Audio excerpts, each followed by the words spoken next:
Welcome back, everybody, to the Don't Go Out There podcast. I'm really excited to do this show.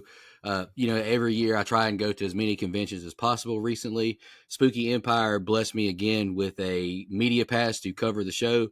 And I have a friend of the show and friend of Spooky Empire, Nancy Andrade, a.k.a. Nansanity. She's a friend of the show. I'm excited that she's joining us. Nancy, how are you doing?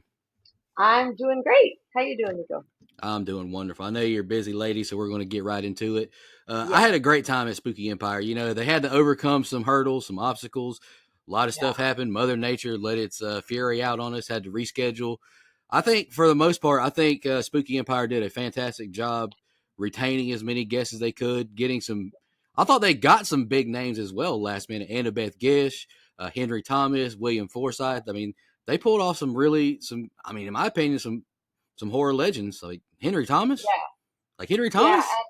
and that's the thing. It's a combination of there are so many other horror shows out there now, and Mm-hmm. we did have the issue with having to reschedule because of Hurricane Milton.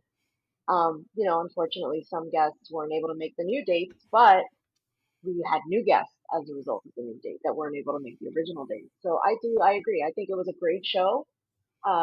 It wasn't the knockdown, drag out October show we always get with Spooky, but it was still very, very well put together, especially considering all the hurdles behind the scenes. But yeah, it's great. Absolutely. I want to shout out Mike Vogel as well from Texas Chainsaw Massacre. I forgot him. He was another last minute addition. I can't remember all of them, but I know those four for sure. I met Yep. all of them. They were all pleasant as can be. But yeah, I agree. I only got to attend Saturday, just due to schedule and everything else going on. It was my mom's birthday Monday, so wanted to head back Sunday to, see her and all that. You're But such a yeah, good son. hey, you gotta spend as much time with mama as you can. Uh, Yep. to me, like I've only been to Spooky twice, and I thought Saturday was fantastic. There was a It lot. really was. There was a lot It, of people there, a lot of cosplayers, a lot of guests. Like I feel like the vibes were immaculate. I met a lot of cool people. it was 100%. Like I said, it wasn't as big in terms of attendance as past October events, but that's just the nature of having to reschedule last minute. Lots of people plan a year. Like I know myself personally as a fan, I will make my plans for an event a year out. So having that date cancel and then a really quick turnaround to the rescheduled dates, which I think was like 2 to 3 weeks from the original date. So, the attendance wasn't as high as we were hoping, but that's just because of the rescheduled dates. But it was still a great turnout. As you know, Nico, Saturday is usually the biggest day for conventions. Hmm. So Saturday, Friday was still great, Sunday was still great, Saturday's always the biggest day, and it really was. Yeah, I mean, in just my opinion, I think there was a lot of people there Saturday, like Yep. walking up and down the vendor rows. Like, I mean, it was bumper to bumper, to shoulder traffic. So I hope Yeah. all the vendors made a lot of money. I know they all work hard. Yeah.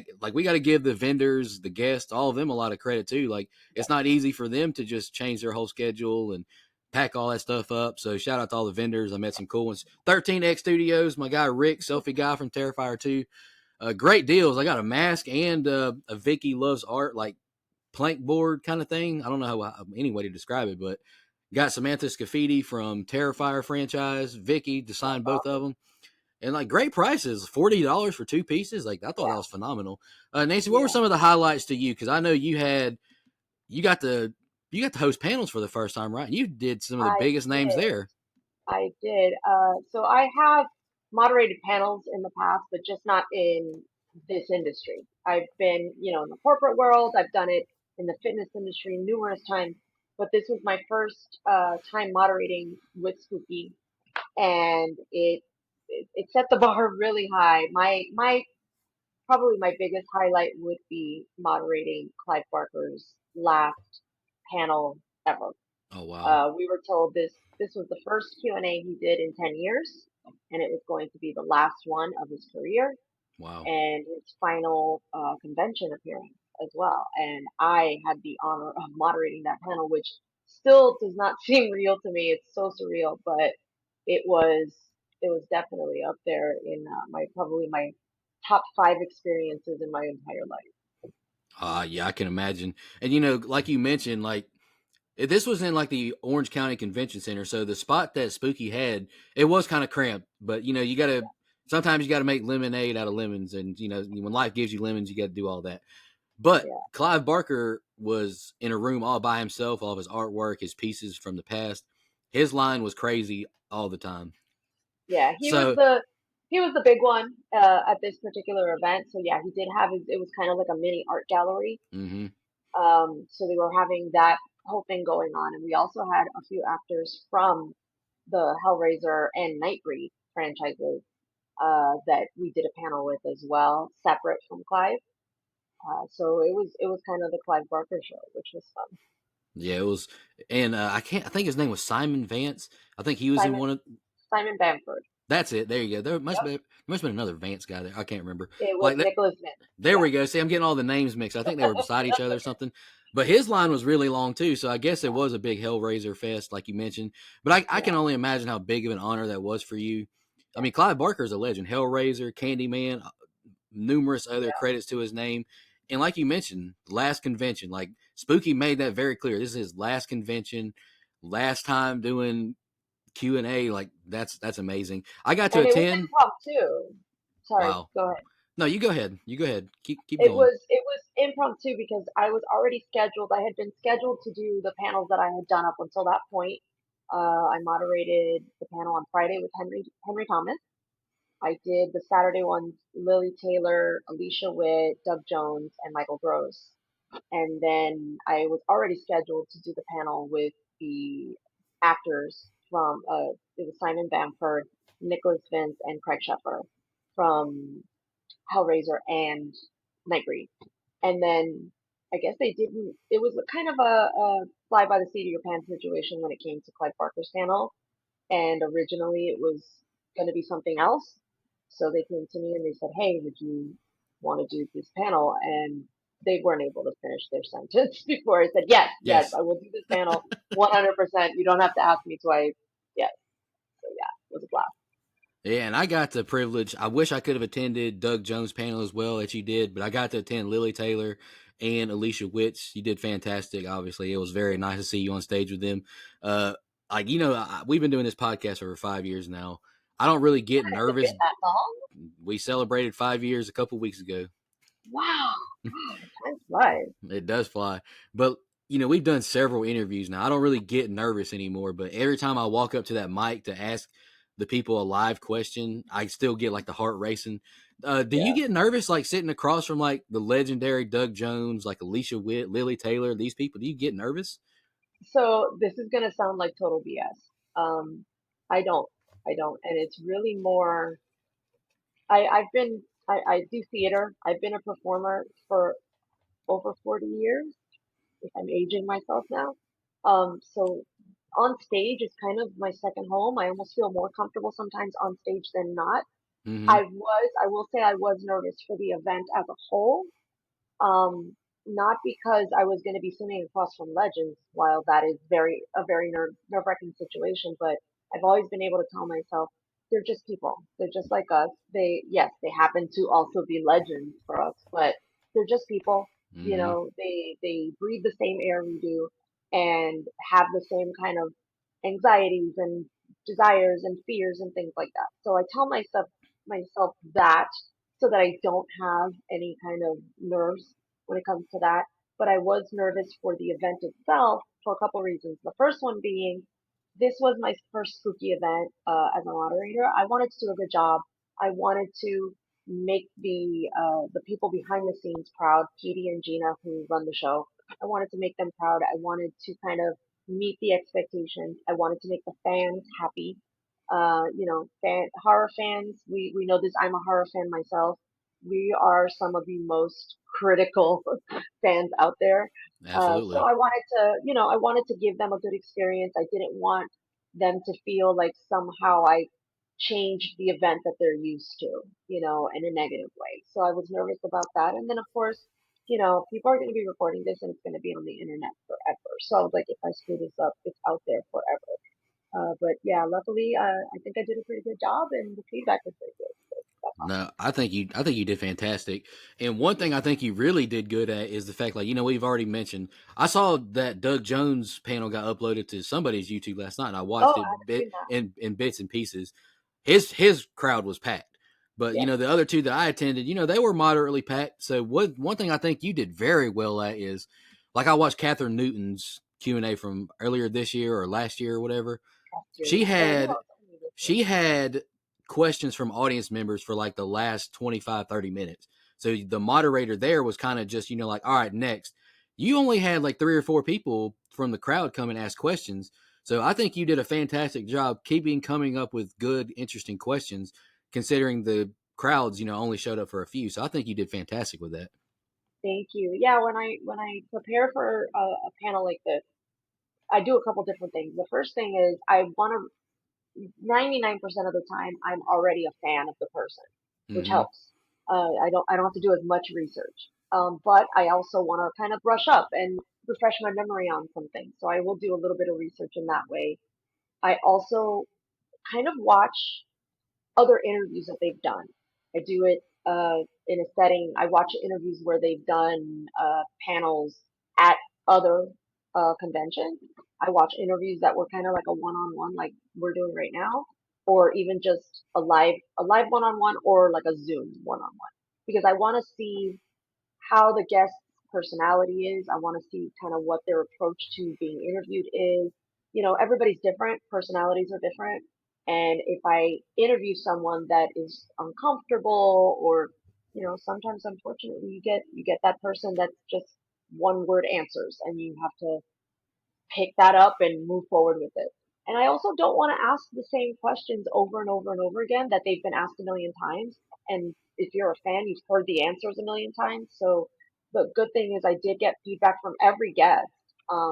Every single one of them told me thank you. They thanked me for doing my research and for asking some really insightful questions that weren't the repetitive questions they're constantly getting. How many times can you ask Henry Thomas, what it was like to, audition for ET when he was nine, Yeah, you know? exactly. So things like that I try to stay away from. So I was prepared. I had about 30 questions for every guest, knowing that I wouldn't get to all 30, but my life philosophy is better to have it and not need it than need it and not have it.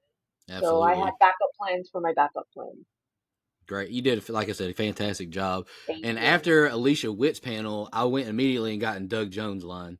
And, honestly, he was probably the nicest person I met. He was incredible. He was very personable with every guest, including myself, and in front of me. Like, he gave everyone a genuine hug. He was interested in hearing your story. Like I told him, growing up, watch Hocus Pocus, loved Billy, still watch it now with my mom, my niece, all that good stuff. But as I was leaving, I apologized. Like, I'm sorry I didn't get to attend your panel because what that hour was when I was meeting that's when I met most of my people. That's Yeah. when I was meeting a lot of the guests. And he said that you were fantastic. So I wanted to share that Oh, with you. And I wanted to share that with Petey and Gina whenever they listen. I hope they do listen. But Doug complimented me. He said you were fantastic and you did a great job. So that's so nice to hear. Thank you. It's God, it means a lot. It really does. It's like they get interviewed all the time. He all was, the like you said, time. he was so nice. He's notorious for his hugs. He gives the Mm, best hugs. he does. And he was very sweet. He was very kind. He had the best energy on stage, and those are the best interviews to do because they're so much fun. It doesn't feel like an interview. It feels like you're just kind of chatting with a friend. So that was fun. I mean, listen, honestly, every single one, and I'm not just saying that because this is going to go out into the internet forever. Every single one was a delight to chat with, to have on stage with me, to, show the audience, every aspect of every single panel was absolutely wonderful for me. No, but you're 100% right. Like when you said Doug Jones, his energy, like I've done several interviews on this podcast as well. And like you can kind of feel when it's like they kind of have to do it for promotion or it's a job and like Yeah, the energy's not there. But like when someone genuinely wants to talk to you and answer your questions, it's so much better. So I'm so happy that you got to do that. My yeah, my most desired guest to meet, I've said it from the beginning, was Alicia Witt. Yeah. I loved her. Like, you can have your feelings about long legs, whatever. I was blown away by Alicia Witt's performance in Yes. Longlegs. She Yes. was so good, and I hope, I know Neon is pushing Nick Cage as best actor, but supporting actress, she needs to win that. Like, I don't know who Yeah. she's going up against, but she's got my vote as of now. Alicia Witt was fantastic.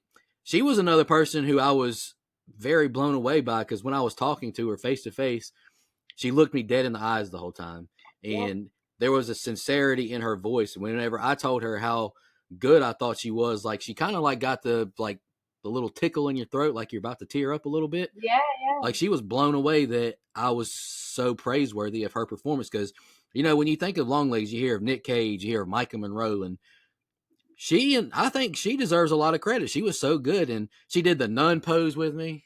It was I loved it. I was like, can I get one, regular picture, but can you do the nun pose with me?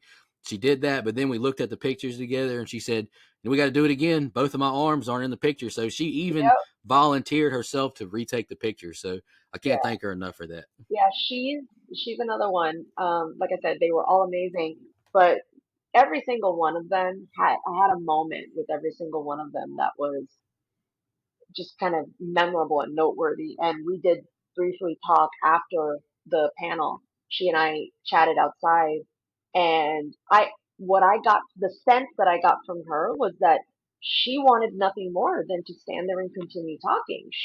It was that genuine and that sincere. Um, and I completely agree. Her performance, regardless of, my thoughts on the movie itself, which I'm not saying I didn't enjoy it. I definitely enjoyed it. It just wasn't what I was expecting. But her performance blew my mind. Like, Mm-hmm. and she has a light about her. There's something that she exudes, just this like personable. Like you said, it's just authentic. It doesn't come across as performative at all. She seems very, very genuine in her wanting to have a conversation with you and really genuinely interested in what you have to say and things like that. She's fantastic. Yeah, and she's commented on my, I posted my pictures of her, and she's commented on there twice. So I thought that's really dope when celebrities aren't too out of touch with their Yeah, fans. So I really appreciated that. Another really good interaction I had was with Samantha Scafidi. I don't know if you got to meet her or not. I did Vicky not. from Terrifier. It would have been cool if she could have gotten a panel, like especially Yeah, with how hot Terrifier 3 is right now. Shout out to yeah, those maybe. guys. Yeah, shout out to those guys. Damien, he proved that you can make your dreams come true. If you can make a cool character, anything is possible in the horror genre. So shout out to them. Yeah, and you and I talked about this with Terrifier. That's a very, very specific film franchise now that it's not everybody's cup of tea. But whether or not you're a fan of the franchise, you have to give them the props for putting in the work, for creating this character, this franchise, this storyline that is now just kind of taken on a life of its own. Yep, And you have to respect that. Like, I respect absolutely. that so much because that's not easy. And we know that just getting a film made is a miracle. Mm-hmm. So to get a film made that evolves into what Terrifier has become is just monumental. And yeah, good on them. And Art the Clown has kind of become like, if you walked around the convention and saw all the cosplayers, you see just as many arts as you do Michael Myers and Jason. Uh-huh. Like, so, like, people can hate the movies, dislike them if they're not their cup of tea. I get it, but you can't deny the fact that Art, he's a horror icon now. And 100%. another thing that I thought was really really cool was Annabeth Gish. She was Yes, fantastic. I don't know if you got to I meet her didn't or get to not. meet her. No, I didn't get to do a lot of things that I usually do as a fan at these events. I understand. But listen, the trade-off was awesome, so I Oh, guess I'll oh, take it. Oh yeah, I mean Clive Yeah. Barker's last panel. I mean, for Pete's sake, I don't blame you. But Yeah. Annabeth, she was a surprise because she Yeah. talked to me for as long as I wanted to. Like, she was very Wow. genuine as well. So let's just give Spooky their credit. Like, if you want to meet Yes. some cool celebrities, come to Spooky Empire. You want to meet some cool vendors, come to Spooky Empire. All the vendors were great, like all the ones I interacted with. I had a friend here in town in Tallahassee. He called me up and said, "Hey, can you give me some Funkos and some Art the Clown stuff?" I was like, sure can, brother. So I walked up and down the aisles and found as much stuff as I could for him. So if you have a horror want or like a memorabilia merch kind of thing, come check Yeah. out Spooky. It was something that really kind of blew my mind was how many people get tattoos at this thing. I had no Yeah. idea the tattoo thing was so big. Yeah. So that's the thing about spooky. Let me tell you, I've been to countless conventions, and even in the horror genre now, there's so many different horror conventions. Yep. But spooky was, especially down here, was the first, of its kind and the biggest of its kind. And now being able to kind of be part of the behind the scenes side of things, I can tell you with 100% confidence, this is an event unlike other events because in my experience, other events, they're just kind of there to make the money. They're there to get the guests and get as many people and sell as many tickets. And yeah, it's a business, of course, you want to do that. But this particular event, Spooky Empire truly does care about the fans. They care Mm-hmm. about the fan experience. They care about making sure that everybody's having a good time. They care about providing and offering a like a variety of experiences, like the Tattoo Fest. There's dozens of tattoo artists that go every year, and there's people that have made it a tradition now. They get a different tattoo every time they go to Spooky. They have the film festival. There's the burlesque shows, the Rocky Horror Picture Show, the special effects makeup tutorials, things like that. It's different than any other events. Most events, it's like you've got the merch and you've got the celebrities and that's it, Mm-hmm. but Spooky has so much more. Yes, the vendors are fantastic. And like you said, anything you want, you will find it on that floor. And if you can't find it, you will find a vendor that will get it for you or make it for you. Like Absolutely. it's a unique experience, and I highly recommend it. 10 out of 10. Absolutely. I'm glad you brought up the film fest as well because I was going to bring that up as well. We had Joe Lynch on last year. He was a horror director. He was promoting Suitable Flesh. It was super cool because he remembered me. He's like, you're familiar. I was like, yeah, we had you on our podcast last year to promote Suitable Flesh. He's like, I remember now the voice. Like he remembers my voice. Everyone remembers his voice for some reason. It's a memorable voice, Kiko. I gotta tell you.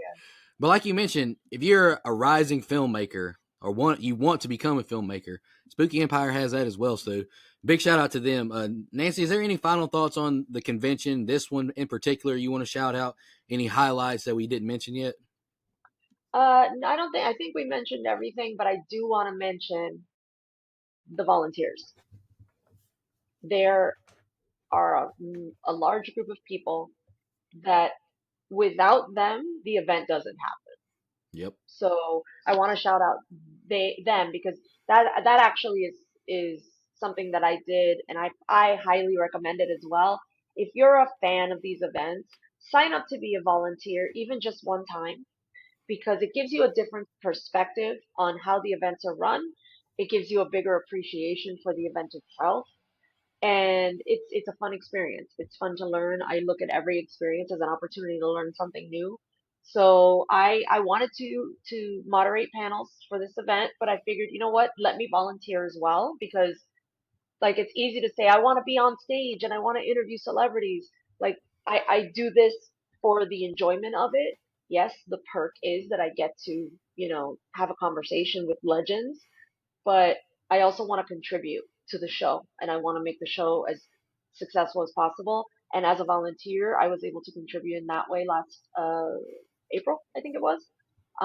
So the volunteers, I was able to work with them one on one, and then I see, as a fan, as a moderator, as a volunteer, I see how hard they work to make this event successful. So I want to give them their flowers. They are awesome. Absolutely. They definitely deserve a lot of credit. And Yeah. I just want to thank them again for another media pass. And that's why I attend panels. Like, I genuinely like listening to the conversations, the actors, actresses answer the questions. But it allows me to make content for our show as well and put out videos for. I mean, I do this for Spooky Empire as well. Like they gave me a media pass. I want to show other podcasters, creators, YouTubers, etc. that if you work hard, like you can work with these cons and you can get to ask Alicia Witt advice she would give her younger self. You can ask Lily Taylor what horror franchise she'd like to be a part of. And if you listen to this, go at Mike Flanagan and tell him Lily Taylor wants to be in your Exorcist movie. That's the one she Yes. wants to be in. I think she would be great. She's already proven she can be in a possession movie. Can you imagine how amazing that would be? I mean, I'm a huge, huge Mike Flanagan fan, so I'm just obsessed with the idea of any actor that I love doing something with Mike Flanagan. Like, sign me up. Absolutely. The thing is, Mike Flanagan already has several phenomenal actresses. Kate Siegel, Yeah. he's got so many. Annabeth Gish, but we Yeah. can add Lily Taylor to that as well. Listen, he hasn't closed the door to new people. He just likes using the same people and over. But every single project he does, he adds a couple new people. Like they just wrapped Life of Chuck, which Mm-hmm. is the Stephen King short story, and Tom Hiddleston is playing the lead in that. He never did a Mike Flanagan thing, Oh so wow, I didn't know that. That's awesome. yeah, yeah. So it's there's always potential for expanding the Mike Flanagan actor universe. Absolutely. So I hope Six that degrees of happens. Flanagan. Nancy, I really appreciate your time. I know you're busy. I Oh, really appreciate you of course. joining us. It was great seeing you again. You too. I can't end this show without saying how great you did as a panel host as well. You did Thank you. fantastic. Uh, Thank you, Nico. I and appreciate we look it. forward to you hosting more of them at the next Yes, event. yes, that's the plan. I already told Petey, if as long as you want me on here, you're gonna have to kick me out. I'm not going anywhere. I just want to thank everyone who listens to this. If you attended Spooky, comment on our post what you enjoyed about it, who was your favorite guest to meet. And if you've never been and you're just listening, make some plans to attend Spooky. It's down in Orlando or up in, I think, Charleston, South Carolina. They're doing a show now once a year. We So don't have we don't have the city yet. The plan is to do a third show. They tried it out last year. I believe it Charleston? I can't remember. I, Um, that was the first time that they did a show out of state. mm-hmm, So the plan is to do a third show every year. We have two. We have the October one, and then we have another one that's elsewhere in the year. So right now we do have the dates set for both Florida events. We've got the one in June 20th, I believe it is, and then the main event in October, which is Halloween weekend next year. So that's going to be a really awesome one. It's always ideal to do these events on Halloween weekend. So absolutely. we're gonna have a good one. But Nico, I do want to say thank you for inviting me. You know, I'm a fan of the show. I love you guys. You guys are hilarious. We love you Um, too. I've been I've been wanting to come chat with you guys for a while, so thank you for bringing me on. Well, this was the perfect time to do it. We really appreciate your Yeah, time. Nancy Nansanity, go give her a yeah, follow that's as me. well. She's bouncing around doing some things, creating, performing. She's a great follow. We appreciate y'all listening, and y'all have a good one. Thank you. Have a great one.